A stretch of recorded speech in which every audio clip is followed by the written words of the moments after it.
हाय. हाय. काय काय नाही, मी सहज चालतो.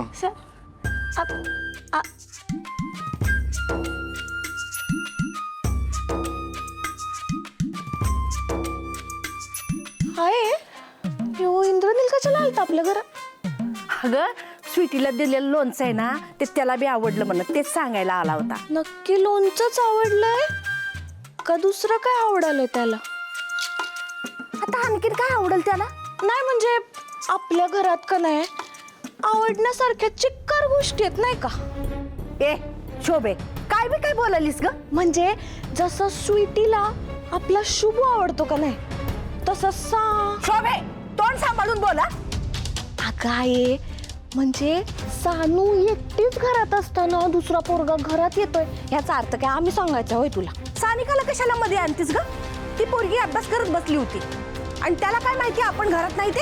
अगं एवढी का चिडालीस? शांतो रिलॅक्स. आम्हाला काय वाटलं म्हणून बोललो आम्ही. नाही म्हणजे इंद्रनील तसा चांगला पोरगा आहे काय, एकदम शांत आहे आपल्या सानूसारखा आणि त्यात स्वीटीचा भाऊ पण आहे. हाय तूच विचार कर, ती स्वीटी सून म्हणून आपल्या घरात आणि आपली सानू सून म्हणून त्यांच्या घरात. साठ लोट कसलं भारी. शोभे तोंडावर तुझं काय बी काय बोलालीस ग तू? सानिकाला तिच्या आयुष्यात काय करायचंय तिला चांगलं माहिती आहे आणि ती अशी काय वागणार नाही हे मला चांगलं ठाऊक आहे. तू एक काम कर, ती पिशवी आत ठेवून आपल्या दोघींना 1-2 ग्लास सरबत कर जा. आम्ही सरबत नाही आम्हीच करतो ना. हा बसा तुम्ही, तुमच्या हाताला मेहंदीच लावली ना. चल तिकडे.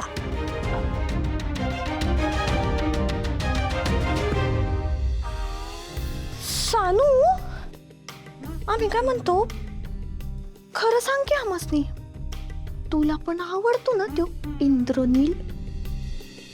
बाई चेहरा कसा केला सांग की ग. सांग की. तू तरी ये नाही तर त्या पिशवीतली लिंब तरी दे. अगं हो आई आणतो की, थांब की. सानू आम्ही सांगतोय काय तुला काय पण असेल का नाही आम्हासनी सांग, आमचा फुल सपोर्ट आहे तुला. विचार कर जरा, बोल की. शोभा अगं आया आलो, लक्षात ठेव. बापरे, शुभताईला कळलंय का?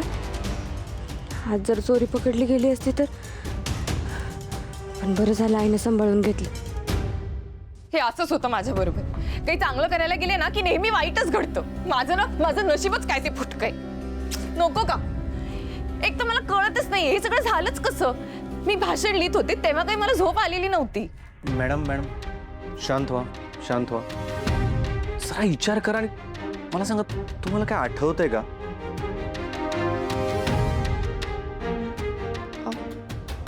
ते भाषण लिहित होते मी आणि मग काकू तू दूध घेऊन आली होतीस. ते दूध मी प्यायले बस. तुम्ही दूध प्यायलाय एवढंच तुम्हाला आठवतंय? त्याच्या पुढचं काय आठवत नाही आहे का? नाही.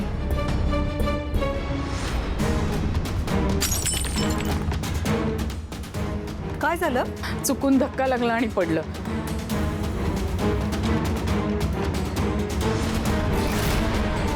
शुभू, श्रावणीसाठी दूध मीच तयार केलं, पण नेमकं त्यावेळी किचनमध्ये नंदाक्का आल्या होत्या.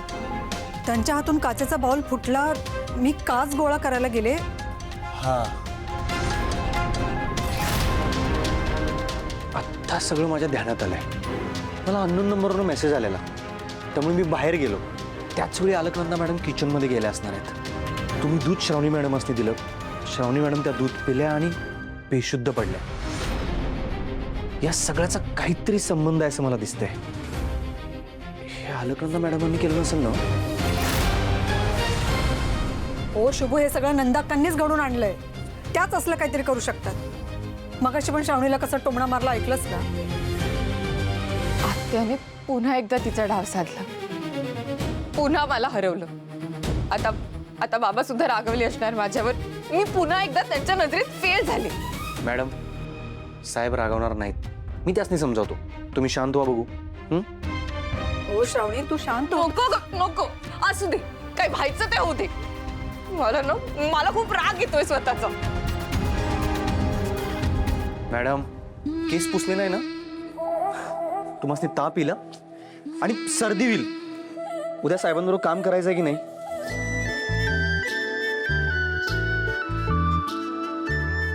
वाटावी गड्या पाऊल एकही, खेळ हा स्वप्नांचा रंगू दे मनी.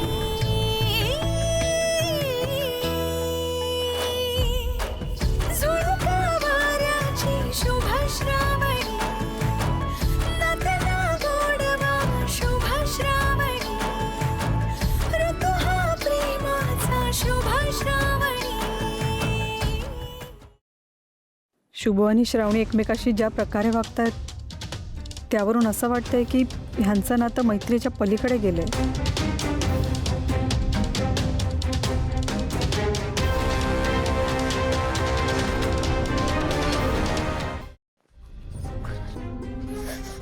डोकं सटकते आता माझं.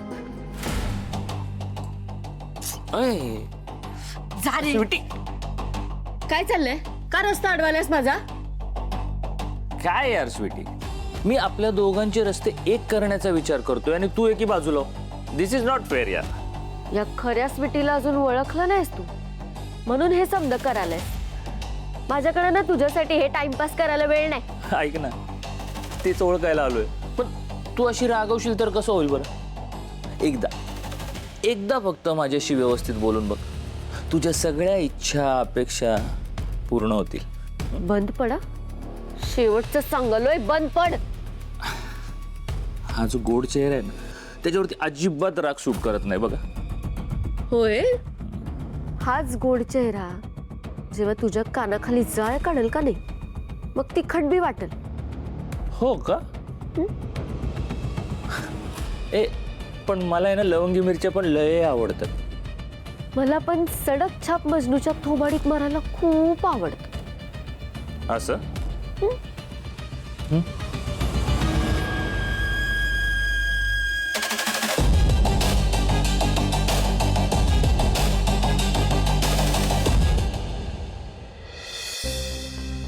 मी पुन्हा एकदा हरले.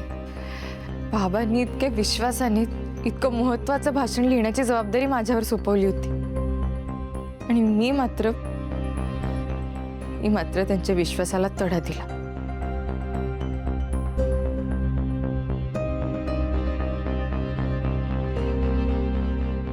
आता बाबा घरी आले की ते पुन्हा माझ्यावर चिडणार. मी पुन्हा एकदा बिनकामाची ठरली. खरं तरी सगळं आत्याने केलंय, तिच्यामुळे मी अशी झोपून राहिली. आणि मी गोष्ट बाबांना सांगितली तरी बाबा अजिबात ह्याच्यावर विश्वास ठेवणार नाही. काय करू आता मी?